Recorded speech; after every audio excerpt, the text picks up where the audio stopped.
Desta vez, rogo permissão para não vos designar por qualquer título ou classe social. Então, me permito chamar-vos, queridas irmãs, queridos irmãos, paz seja conosco. Na história dos hebreus, 500 anos se haviam passado sem que a boca profética se tivesse oferecido para novas mensagens. Israel estava totalmente desorganizado. O povo havia perdido o contato com Deus. Muitas nações sobrevoaram o seu território como águias ou abutres, buscando nutrir-se do cadáver da cultura vencida. Roma distendera as suas legiões e o sol nunca se apagava, sempre iluminando território romano. Quando a decadência apareceu na República, abrindo as portas para o Império, foi necessário que o Senado estabelecesse diretrizes para governar toda a terra conhecida. Por volta de 50 a.C., o Senado resolveu a experiência dos triunviros e Júlio César encabeçou a primeira experiência após dominar o Egito. Vitimado por fatores afetivos e políticos, foi assassinado na escadaria do próprio Senado em Roma. A baderna tomou conta do império. Então, surgiu o segundo triunvirato. Entre eles estava Marco Antônio, casado com uma irmã de Júlio César. E ao mesmo lado, um outro familiar do ex-assassinado, Júlio César Otaviano, trazia no seu dorso a vitória de ininterruptas batalhas, desde a Bitínia até as mais distantes terras do Oriente. Ele se encarregaria de derrubar Antônio, que se deixara seduzir por Cleópatra, enquanto o mundo estertorava. Os bárbaros invadiam grandes porções do território infinito. Havia desolação, mas, governando agora a sós, Otávio, também conhecido como Otaviano, estabeleceu as diretrizes éticas para manter o povo mais feliz, dando exemplo de que um povo é feliz quando os seus governantes são honrados. Estabeleceu uma ética, mandou fechar as portas do Templo Vitória. Roma estava em paz pela segunda vez em mais de 640 anos. Respirava-se um clima diferente. Nas colinas do Paladino, do Aventino, em Roma, até a Suburra, os bairros populares da soldadesca, pairavam messes de alegria e de esperança. Os historiadores da época não sabem explicar o que aconteceu com a humanidade, porque não se reencarnou nesse período nenhum audacioso combatente. Pelo contrário, Roma apresentou seus grandes filósofos, Tito Livio, Mecenas, Salustio, como inspirado dos deuses. E muitas vezes no foro, diante da multidão, na sua tribuna de ouro, o imperador chorava quando Virgílio cantava uma ode dedicada a Roma. Ó sol maravilhoso e belo, que no teu périplo diário, do amanhecer à treva da noite, nada vejas de nobre e gigantesco do que Roma. O imperador comovia-se, porque pagava um alto tributo para manter a dignidade. Separara-se da esposa, porque a surpreendera na prática de venenos para matar inimigos políticos. Mandara para o exílio, na ilha grega da Pandatária, a sua própria filha, que se entregara a uma conduta irregular. E mais tarde, sem que a mão tremesse, expulsou também do palácio, para a mesma ilha, a sua neta, que não respeitava a tradição do império. Que teria acontecido? Asseveram os espíritos nobres. A humanidade estava tecendo a túnica nupcial para receber Jesus. É nesse período de Otaviano que, numa gruta de calcário, em uma aldeia próxima de Jerusalém, a 7 quilômetros, o mundo recebeu a luz que jamais se apagaria. Em uma noite de abril, com temperatura agradável e o céu bordado de estrelas, Yahshua ben Yosef veio em nome de Deus conduzir as criaturas humanas ao paraíso íntimo. A história deste homem, afirma Emmanuel, é singular. Antes dele, a humanidade conheceu a força poderosa de Aníbal, o cartaginês, a grandeza de Cambises, de Ciro, que governaram praticamente o mundo da época, a glória da Macedônia, da Babilônia, da Assíria, do Egito, que o tempo se encarregou de consumir.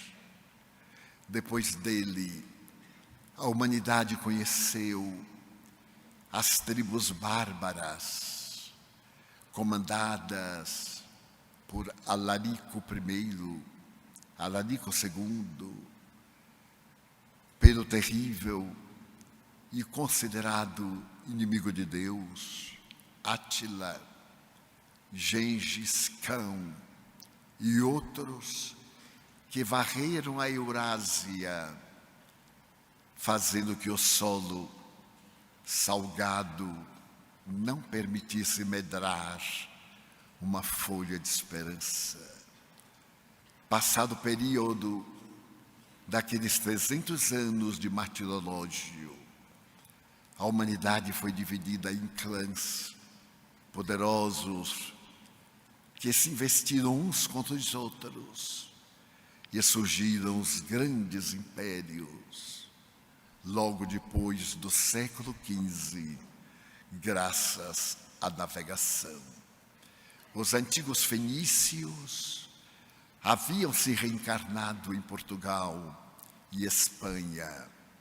Outros eram os vikings da Suécia, nas Ilhas Britânicas. E o mundo conheceu o Império Britânico, o Império Francófono, mais tarde o Império Otomano e aquele mais recente, austríaco, húngaro, abrindo as portas depois das calamitosas guerras para os sobreviventes impérios que estabelecem o seu poder no planeta esgotado e sob chuvas de tormentos.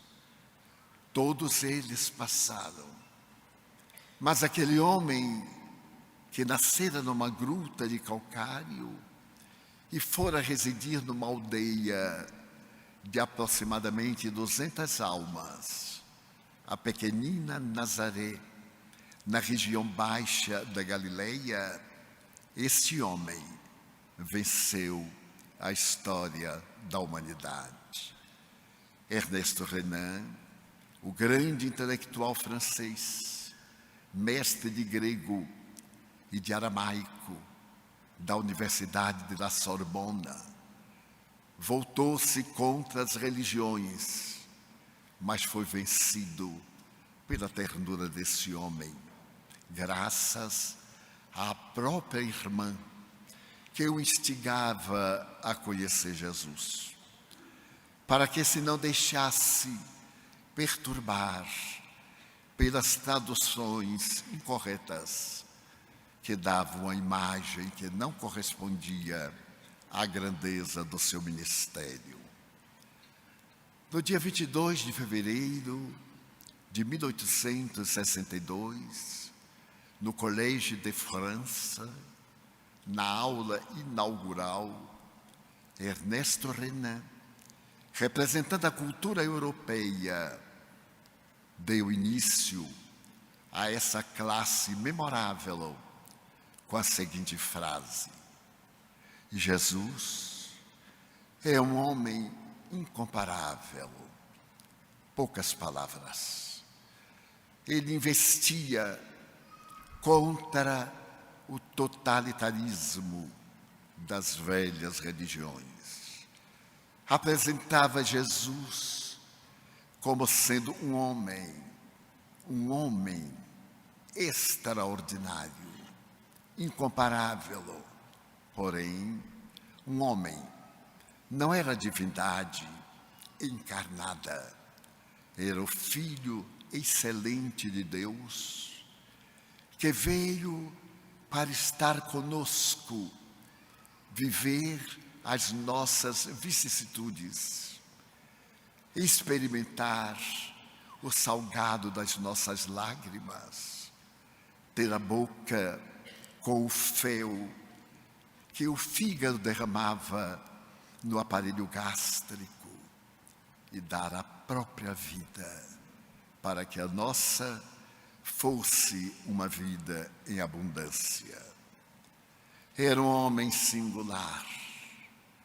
Ainda celebra o eminente escritor, filósofo, periodista Ernesto Renan. Dividiu a história. Todos os vultos a que me referi e outros inumeráveis abalaram a história da humanidade e fizeram a terra tremer sob a marcha dos seus exércitos aloucados como os bárbaros, ou das legiões organizadas de Roma.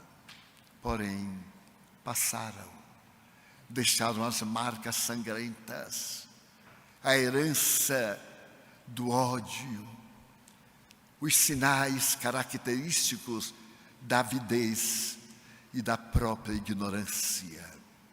Só Ele veio para unificar as criaturas. O poder era dos mais fortes em recursos temporários. Os vencedores eram arrebatados pela morte. Os que triunfavam sobre os outros nos campos juncados de cadáveres, logo mais, eram reduzidos a pó na mesma sepultura dos párias e dos miseráveis. Ele veio qual se fosse uma sinfonia tocada pelo vento brando da natureza e conseguiu penetrar em todos os escaninhos do planeta. Não escreveu uma palavra, no entanto, a sua vida é narrada em mais de 500.000 obras, superando Napoleão Bonaparte, cuja existência foi biografada em mais de 250.000 obras. Jesus pôde vencer o mundo com um olhar de ternura e de compaixão, onde havia somente a desconfiança, o orgulho e a barbárie disfarçada de civilização. Foi o homem que pôde amar as crianças, sempre detestadas. Até hoje, na história da civilização, as crianças, durante a Idade Média, eram consideradas um fardo, desagradável, até o momento em que Ian Comenius, o pai da pedagogia, e mais tarde Henrique Pestalozzi, ajoelharam-se diante da criança para que os seus olhos intercambiassem ternura, explicando que a criança não era um adulto em miniatura e que o conhecimento entrava na razão direta em que saía o sangue, conforme a doutrina catedrática, mas que o cérebro infantil era liso como a alma gentil na ignorância, necessitando das luzes do conhecimento atado à ternura para que pudessem adquirir a genialidade. Ele, por sua vez, foi o primeiro personagem a dizer que não afastassem do seu coração maternal as crianças, porque simbolizando a pureza, a inocência, é que levam ao reino dos céus. Homem singular. Nunca se utilizou de qualquer arma, nem explosiva, nem branca fria, e produziu a maior revolução de que a humanidade tem conhecimento. Tornou-se o embaixador da paz, em nome de Deus. Mas as criaturas optaram pela guerra, pela divisão. Então ele se viu constrangido a dizer: eu vos trago a minha paz, somente aquela paz que eu posso dar. Nada obstante, trago também a espada, a verdade, que divide, que separa a luz da treva da ignorância.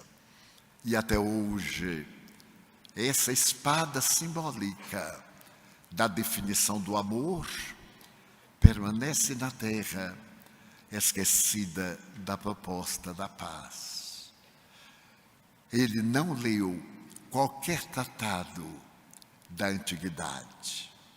Não consultou nenhuma biblioteca, porque, inclusive, a sinagoga de Nazaré era uma sala modesta, desprovida de quaisquer recursos. E a única pedagogia ali aplicada era a memorização do Velho Testamento, como acontece nas Gurdwaras da Índia ou nos educandários dos povos árabes. A recitação do Corão, do Bhagavad Gita, dos Upanishads, os denominados livros sagrados. No entanto, ninguém revelou tanta sabedoria como ele, a ponto de um dos seus discípulos anotar: se fôramos escrever tudo quanto ele falou, os livros do mundo não comportariam. Ele se referia aos difíceis livros, os tijolos, as lápides, as pedras, os paus, e todos aqueles que eram resultados de uma planta egípcia, onde se gravavam as primeiras informações. E até hoje, as suas lições, algumas alteradas propositalmente ou não, têm o mesmo sabor daquele instante quando ele, defronte do mar, que é a partitura onde ele delicadamente tocava a Sinfonia da Boa Nova, ele começou a cantar o poema inolvidável das bem-aventuranças. Ninguém pôde ultrapassar em beleza aquelas 7 frases e as 3 conclusões. 12 séculos depois, um êmulo que se reencarnara para despertar o mundo, evocando a sua doce convivência ao lado dele, no personagem João Evangelista, irá cantar: ó Deus, faze de mim instrumento da tua paz. E a fraca voz do poverello, o pobrezinho de Assis, trouxe de volta a dúlcida presença de Jesus e implantou-a nos corações, fazendo-a ainda soar na doçura das nossas almas. Jesus, não tendo frequentado a doutrina dos terapeutas, é considerado o maior, o mais nobre e o mais profundo conhecedor da psique humana. É nessa característica de psicoterapeuta que ele fará a ignorância israelita e da gentilidade estremecer. Quantas vezes, naquele mar, sujeito a tempestades, por uma questão climatérica, ficava abaixo do nível do mar Mediterrâneo. E por isso, repentinamente, os ventos formavam tufões e as tempestades dentro daquelas águas piscosas faziam-se perigosas e letais. Mas ele olhava daquela doce, aquela praia amiga de Cafarnaum, as montanhas que ficavam do outro lado, eram montanhas gregas, a Decápolis, 10 cidades gregas que odiavam Israel. E odiavam por causa de um preceito mosaico. A Decápole dedicava-se à cultura dos suínos, e o israelita considerava a alimentação dos porcos perigosa, imunda, seja no sentido profundo da palavra ou no sentido bíblico. E ele olhava para aquela gente com uma ternura infinita, porque foi o primeiro ser humano que amou os inimigos. As pessoas eram-lhe inimigas, mas ele nunca se permitiu ser inimigo de ninguém. Ele trazia paz, e a paz é dúlcida, vigorosa, enérgica, com o poder de transformar o homem, a mulher, a humanidade. E um dia ele resolveu enfrentar o ódio decapolita e, convidando os amigos queridos em 3 barcas, comandadas por Simão, o filho de Jonas, atravessou as águas mansas do mar Espelho e rumou na direção daquela cadeia de montanhas feita da explosão dos vulcões que deixaram o magma tornar-se pedra, e por isso eram escarpadas todas elas. Os companheiros temiam, e um deles perguntou: aonde vai, Senhor? A Decápolis, a uma daquelas cidades amaldiçoadas. Exatamente lá é que necessita da palavra de meu Pai. E começaram a subir por um caminho improvisado e perigoso. Mas antes de chegar à cidade, como era de hábito entre os israelitas, nas pedras e nas escarpas estava o cemitério abandonado. Aquela cidade, Gerasa ou Gessesa, era célebre pelo ódio. E quando ele ia atravessando entre as campas arrebentadas e os mausoléus abertos, de repente, aparece um homem com aspecto agressivo, a cabeleira imensa e desnatrada, as mãos transformadas em garras, a testa larga, os dentes postos fora, o corpo trêmulo e pouco coberto de trapos, e grita: Jesus, Jesus de Nazaré, que tens tu contra nós? Ele se volta na direção do estranho e, tomado de compaixão, pergunta: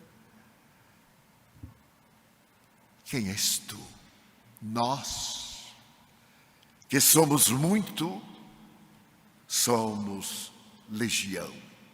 Aqueles que desgraçamos este homem, que o atormentamos e que o aniquilamos.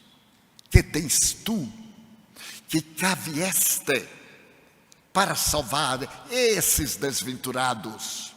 Como te atreves a vires enfrentar-nos a nós? Legião, eu te ordeno em nome de meu Pai, não me expulses, não me mandes para o Hades, para as regiões infernais, para as regiões podres das cidades. Não, pelo menos deixa-nos incorporar nas varas, nos porcos que aqui se alimentam. Não nos expulses, legião. Eu te ordeno, em nome de meu Pai, sai dele. O homem estertora, os olhos estão nas pupilas dilatadas, tomba, convulsiona numa crise epileptiforme e levanta, suado, trêmulo, os olhos coroados de lágrimas, com grandes marcas de sangue, e se ajoelha. Agora, Senhor, que queres que eu faça? Havia recuperado a lucidez, depois de muitos anos da viagem na imensa patologia das obsessões. Que tu vás à cidade e que te apresentes aos doutores para que eles te inscrevam no livro dos vivos. E o ex, padecente de loucura, saiu a gritar. Mas naquele momento, no interregno, os porcos que ali pastavam foram tomados de fúria e atiraram-se ao mar. Claro que os espíritos não os incorporaram, mas aquela energia deletéria, aquela força vigorosa, perturbou os suínos que se espalharam desesperadamente. E os guardadores correram para a cidade quando viram que ele foi o responsável. Nesse mesmo íntere, chegam à cidade de Gadara, os guardadores de porcos. E o homem que recuperara a visão, vede-me, eu aqui estou, foi ele. Vinham os 13 suavemente, como se fosse uma primavera, depois da canícula do desespero. As pessoas ficaram assustadas. Então foi ele, aquele que curou o doente, que os prejudicou, era judeu e o fez de propósito para arruiná-los. As pessoas começaram a temer. E alguém perguntou: que quereis? Eu venho. Bem, gritou alguém, não nos interessa que voltes. Ele lamentou com os olhos, mas eu desejo, não nos interessa. E alguém gritou: criminoso, covarde, fora. Ele insistiu: mas eu vos trago, não queremos nada de ti. Sai daqui. Uma pedra voou e bateu na roupa de Simão. Irritando-se, o velho pescador disse-lhe: pede aos céus que desça um raio e fulmine esses miseráveis. As mulheres gritaram: não faça isso conosco. Nós não te queremos, somente não te queremos. Mas eu, não importa, deixe-nos em paz. Ele meneou a cabeça, em compaixão, deu meia volta, desceu as escarpas, e as 3 pequenas embarcações abriram velas à suave brisa. Os gadarenos correram atrás e viram nos penhascos os porcos, agora rasgados, a carne branca, o sangue, o ruído tremendo daqueles animais que enfurecidos morreram. E alguém perguntou a outrem: quem era ele? Não sei. O que é que ele veio falar? Não deixamos que ele dissesse. E alguém lamentou: mas nós, por que não o deixamos falar? Era tarde. Lá de cima, eles viram as 3 embarcações que deslizavam. Gadara havia trocado Jesus Cristo pelos porcos. E até hoje, no imenso mar da humanidade, nós vemos muitos gadarenos tentando ridicularizar o desconhecido, sem sequer o conhecerem, trocando pelos porcos, dos instintos asselvajados, das paixões primárias. Genezaré, as barcas Eram três. O espírito Amélia Rodrigues faz uma análise literária. Eram três reticências de uma história que não foi terminada. E ele simplesmente abençoou Gadara e os cuidadores de porcos. Passaram-se os anos e ele se deu a si mesmo, sempre procurando os mais infelizes. Quando uma pecadora conhecida em todo o país se ajoelhou aos seus pés e disse: eu quero seguir-te. Não, Maria, eu quero primeiro que tu tomes conta dos teus filhos em meu nome. Senhor, eu sou de Magdala, tu sabes, eu não tenho filhos. O meu ventre tem sido varado vezes infinitas, mas Jeová não me concedeu a bênção da maternidade. Maria, quando eu te proponho cuidar dos teus filhos, eu não me refiro aos filhos da tua carne, mas àqueles filhos que não têm mães, aquelas mães que não têm filhos, e são todos filhos do meu coração. Eu te delego a ti cuidar deles em meu nome. Mas, Senhor, eu desejava dar a minha vida, e eu a recebo, Maria, se tu tomares conta dos teus filhos. E um dia eu te pedirei para atravessar a porta estreita, que é o umbral sublime da imortalidade.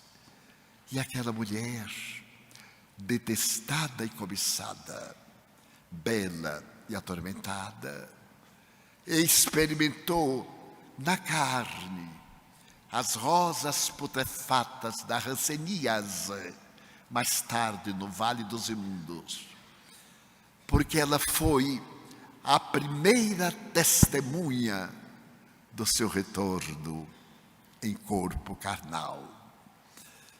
Quando todos estavam desolados porque ele se fora, e havia saudade e dúvida, mas também havia acusações.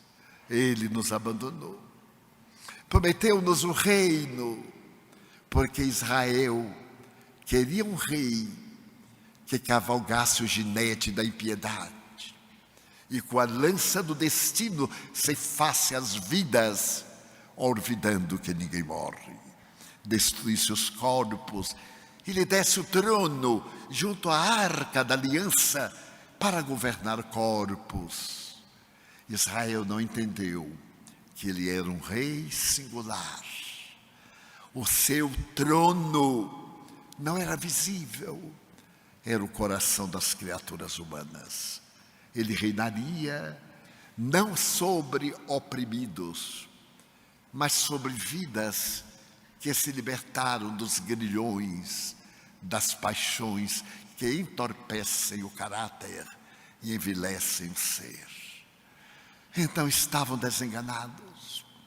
E quando foram levar os ungüentos para o embalsamamento final, Pedro, Tiago, João e ela encontraram a sepultura vazia, atestando que Herodes Antipas mandara roubar o cadáver para evitar aquilo que lhe prometera voltar 3 dias.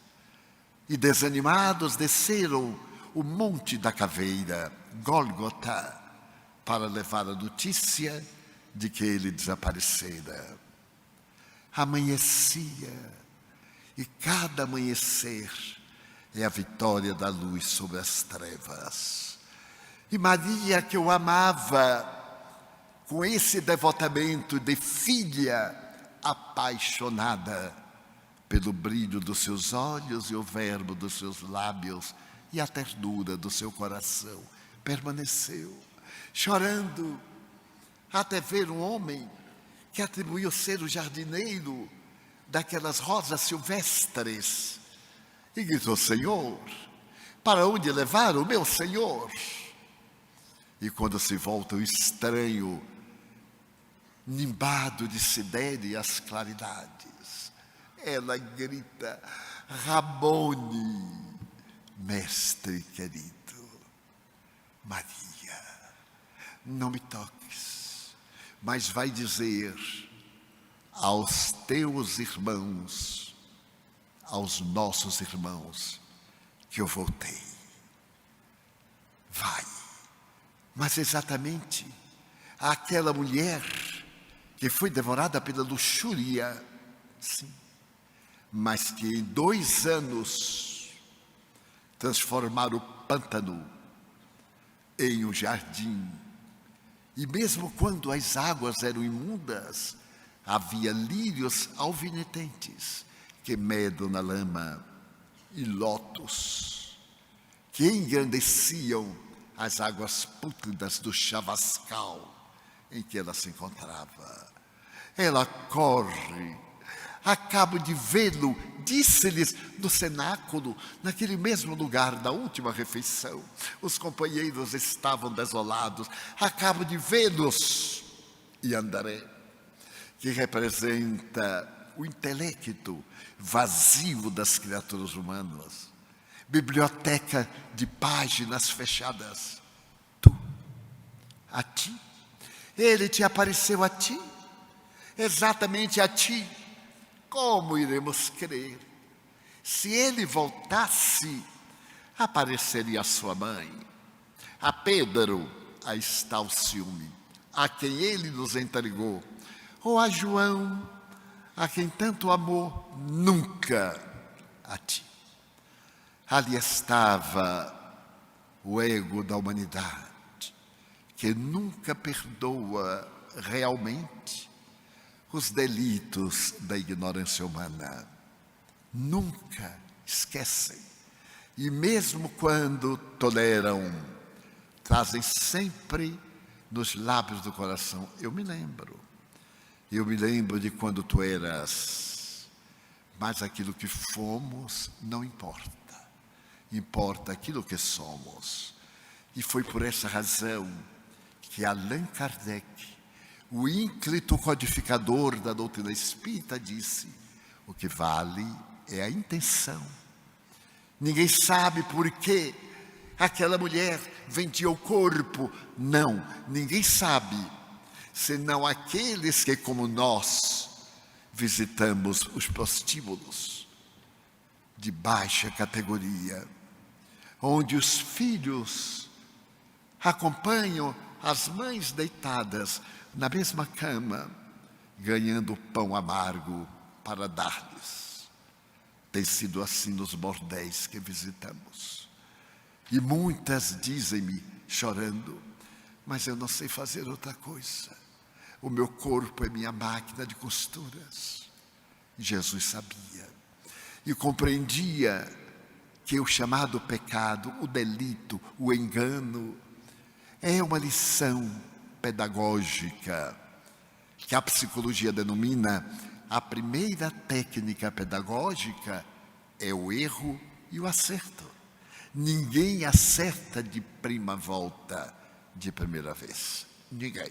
Primeiro, o engano, a queda para postar-se de pé, o equívoco da palavra, a dislexia, para depois o aprumo, a correção da linguagem, a beleza. Esta lição deu-nos Jesus, a compaixão, a piedade para aqueles que estão equivocados. Então eu me atrevo a dizer que tenho muitos inimigos, mas que tenho lutado para não ser inimigo de ninguém. Não importa, porque nós não estamos servindo a outrem, estamos evoluindo através de outrem. O pão que damos a alguém, damos-lhe a nossa fome de amor. E quando vemos o desespero das massas, o ódio, a instigação da mentira, a desordem remunerada, Joana de Ângeles me disse: não os censure, meu filho, é saudade de Jesus. Só que eles não sabem. O inconsciente tem saudade de Jesus. E como eles não estão esclarecidos, a saudade se torna revolta, ódio, agressividade. É a saudade do amor de Jesus. É este homem incomparável que neste momento em que se clausura a 22ª conferência proferida pela Federação Espírita do Paraná, que os seres angélicos que administram o nosso destino comparecem para repetirem como os mártires: Ave Cristo. Aqueles que te amamos, te saudamos e homenageamos.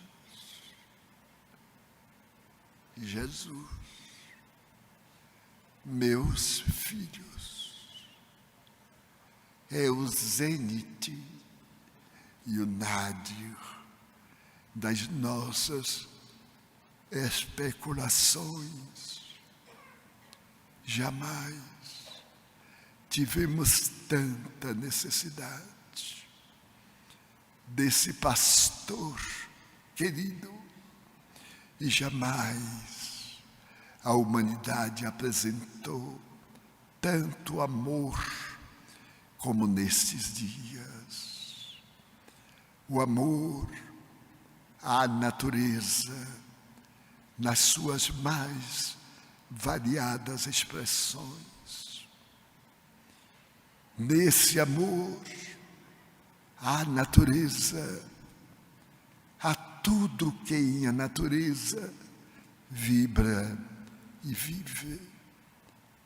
Os nossos irmãos da escala zoológica, animais, os nossos inimigos, os nossos amigos e irmãos. Nunca houve tão bela e nobre consciência dos ditados de Jesus, porque nos não deixou órfãos, permitiu que as luminíferas estrelas caíssem dos céus sobre a terra na escuridão pós-Revolução Francesa, que estimularia o mundo às canções de liberdade pelas Américas, arrebentando os grilhões do colonialismo que a humanidade, de alguma forma, ainda impõe na sociedade carente. Em tempo algum, Jesus foi tão exaltado, tão combatido, e isso nos merece reflexão. Exultemos e não temamos. A morte não é o fim, é a grande libertadora da escravidão carnal. Não vos preocupeis demasiadamente com a presença pandêmica do vírus, cujo momento será mais tarde entendido nas suas razões, nas suas origens e no porquê. chegou-nos agora, provocando pânico e dor.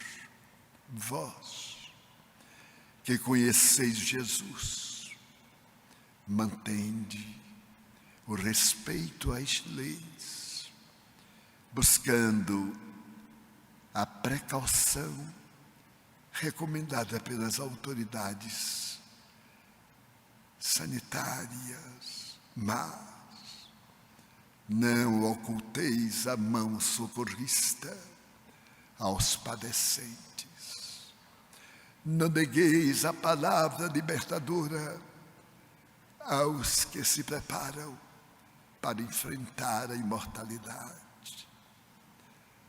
Não saiais de onde fostes colocados numa inútil e enganosa tentativa de impedir a contaminação. Buscai a pureza íntima e, sobretudo, alimentai-vos da fé dinâmica, corajosa e gentil, amando a todos, evitando as paixões que dividem e as experiências que unem. Hoje, quiçá, mais do que nunca, Jesus precisa de vossas mãos, falar pelos vossos lábios, sentir o calor da vossa compaixão e a misericórdia dos vossos sentimentos. O grande antídoto para todos os males é o amor responsável, é o amor dinâmico, é o amor que doa e não se preocupa em receber nem mesmo um sorriso do beneficiário. Não penseis que vos encontrais a sós. Os céus enviam os seus embaixadores para que o intercâmbio entre encarnados e desencarnados se faça com muito mais facilidade. Tende cuidado para que as vossas ondas mentais sincronizem-se com as mentes que administram as vidas e evitai descer o vosso pensamento às páginas da agonia, onde se encontram as forças ultrajantes que estão produzindo as dores por necessidade da evolução do planeta. Ide, como Jesus disse aos 500 da Galileia, e pregai pelo exemplo, pela palavra iluminada e pelo exemplo de abnegação. As forças vivas do universo estão conosco, num doce intercâmbio convosco. Ide e amai, em nome dos espíritas, nós suplicamos ao Senhor que nos abençoe e nos guarde em paz. São os votos do servidor humílimo e paternal Bezerra.